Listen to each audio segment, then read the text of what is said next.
بسم اللہ الرحمن الرحیم۔ ناظرین کرام، حضرت خدیجہ بنت خویلد حضور صلی اللہ علیہ وآلہ وسلم کی پہلی زوجہ محترمہ، آپ صلی اللہ علیہ وآلہ وسلم ساری زندگی اس وفا شعار بیوی کو یاد کرتے رہے۔ آپ کے والد کا نام خویلد اور والدہ کا نام فاطمہ تھا۔ آپ کے والد مکے میں رہائش اختیار رکھتے تھے۔ آپ امت مسلمہ کی پہلی امت المومنین بنی۔ آپ صلی اللہ علیہ وآلہ وسلم سے تقریباً 15 سال پہلے اس دنیا میں تشریف لائیں۔ آپ کے 2 نکاح ہوئے۔ پہلے خاوند کا نام عتیق ابن معیط تھا اور ان سے آپ کی ایک بچی ہند پیدا ہوئی۔ دوسرے خاوند کا نام ابو حالہ تھا۔ بنو نجار کی جنگ میں آپ کے والد اور شوہر لڑائی میں مارے گئے۔ آپ کے شوہر کا پیشہ تجارت تھا، جو کہ اب آپ کی ذمہ داری ہو چکا تھا۔ آپ بااعتماد لوگوں کو سامان تجارت لے کر بھیجتی۔ انہی دنوں نبی کریم صلی اللہ علیہ وآلہ وسلم کے چچا ابو طالب نے آپ سے کہا، اے بھتیجے، میں ایک بہت غریب آدمی ہوں۔ 61 سالی کی وجہ سے اور زیادہ سخت حالات کا سامنا ہے۔ کوئی ایسا ذریعہ نہیں کہ میں اپنا کام چلاؤں، نہ ہماری کوئی تجارت ہے۔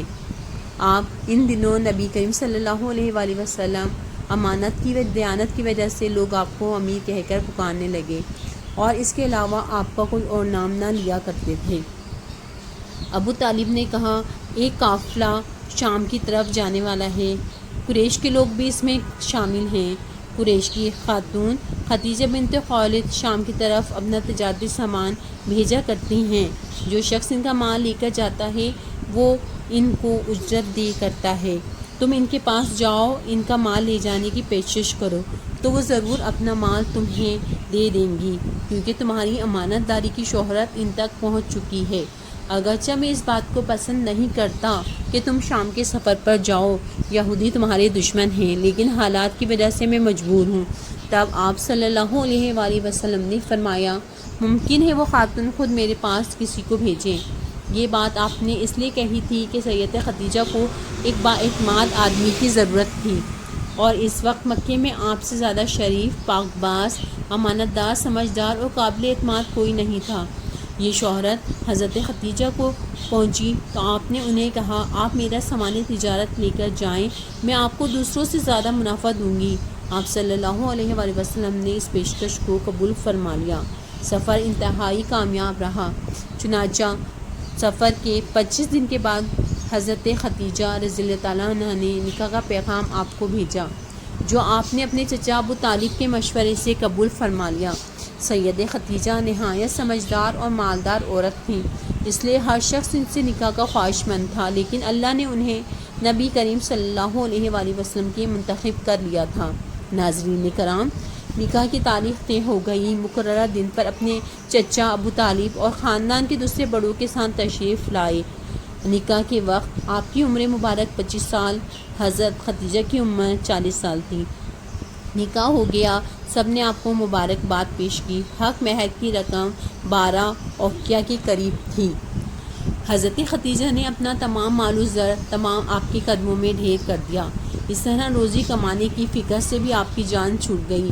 سیدہ خدیجہ رضی اللہ تعالیٰ عنہ ہر پریشانی کے وقت آپ صلی اللہ علیہ وآلہ وسلم کو تسلی دیتی، دلاسا دیتی اور پریشانی دور کرنے کے لیے جو ہو سکتا کرتی تھیں۔ جب پہلی وحی غار حرا میں نازل ہوئی تو آپ صلی اللہ علیہ وآلہ وسلم گھر تشریف لائے۔ بدن مبارک پر لرزہ طاری تھا۔ سیدہ خدیجہ نے فرمایا مجھے کپڑا اڑا دو۔ جب کچھ دیر گھبراہٹ دور ہوئی تو غار حرا میں پیش آنے والا واقعہ حضرت خدیجہ سے بیان کیا۔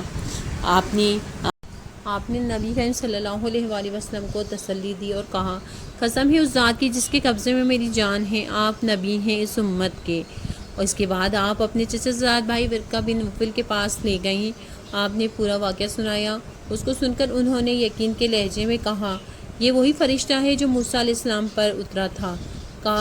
کاش میں اس زمانے تک زندہ رہتا جب آپ کو وطن سے نکالا جائے گا۔ اگر وہ زمانہ پالوں تو میں ضرور آپ کی مدد کروں گا۔ جب آپ نے نبوت کا اعلان کیا تب حضرت خدیجہ ہی نے سب سے پہلے آپ پر ایمان لائیں۔ آغاز اسلام میں آپ سب سے زیادہ مددگار بھی ثابت ہوئیں۔ مشرکین آپ کی باتوں کو جھٹلاتے، جس سے آپ کو بہت خطمہ ہوتا، اور حضرت خدیجہ اپنی باتوں سے مشرکین کے سلوک کو بے اثر کر دیتیں۔ ساتھ نبوی میں قریش مکہ نے آپ صلی اللہ علیہ وآلہ وسلم کو آپ کے ساتھیوں سمیت آپ سے تمام تعلقات توڑ لیے۔ آپ صلی اللہ علیہ وآلہ وسلم کو آپ کے حامیوں سمیت شعبہ ابی طالب میں رہنے پر مجبور کر دیا۔ وہاں آپ صلی اللہ علیہ وآلہ وسلم 3 سال تک رہنا پڑا۔ یہ وقت بہت تکلیف دہ تھا، بچوں کے بھوک سے رونے بلبلانے کی آوازیں آتیں۔ اس گھاٹی میں سیدہ خدیجہ ہی آپ کے ساتھ ہر تکلیف برداشت کر رہی تھیں جو دوسرے کر رہے تھے۔ حضرت پتے کھانے کو ملتے، حضرت خدیجہ کے اثر رسوخ کی وجہ سے کبھی کبھار کھانے کو کچھ مل جاتا۔ 3 سال بعد 10 نبوی میں اس مصیبت کا خاتمہ ہوا۔ نبی اکرم صلی اللہ علیہ وآلہ وسلم کے ساتھ حضرت خدیجہ بھی اس تکلیف سے نجات ملی، لیکن مسلسل تکالیف کی وجہ سے آپ کی صحت بہت خراب ہو گئی تھی۔ آخر کار رمضان 10 نبوی میں آپ اس داغ معرفت دے گئیں۔ نبی کریم صلی اللہ علیہ وآلہ وسلم سے آپ کی محبت کا یہ عالم تھا کہ وہ تمام زندگی آپ کو یاد کرتے رہے۔ ایک بار نبی کریم صلی اللہ علیہ وسلم پر درود بھیج دیجیے گا۔